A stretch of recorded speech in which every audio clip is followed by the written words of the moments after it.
Yeah, I told my story. I don't know what else I'm supposed to do today. What are you doing, Chad? What do you got? What am I here for?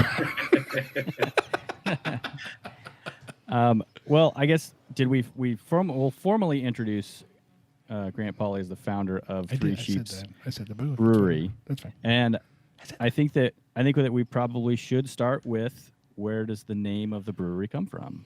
Yeah, it's You've never had that question before, right? That's the first time. no, never once. Yeah, never. It's. I used to pour concrete for a living. Pretty intense, pretty miserable career path. At least from my end, I didn't love it. I was third generation in a family business.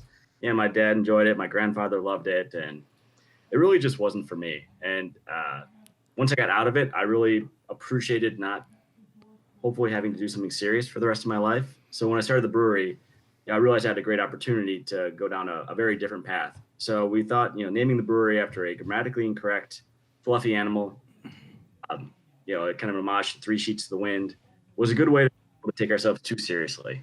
We like to say we're serious about the beer, but just about nothing else in life. So the name fit. There's really no sheep legacy to it on that end. Just a fun name that kind of lets us be who we want to be and make the beer we want to make. I wonder how many people come to your brewery and think if they don't know where it's at, like, are we going to some old sheep farm or something? Like, what are the beers going to be themed like? It's pretty typical. Also with our original branding, having the sheep tap handles, things like that, it didn't hurt their cause or their opinions that matter. But I think we've done a nice job changing that over the last few years. Now, how long have you guys been around? When did this whole thing start? It is just about 7 years now that we've been open. We lived in our first brewery, which was a former brew pub that went out of business. We were able to take over the equipment and turn it into a packaging brewery.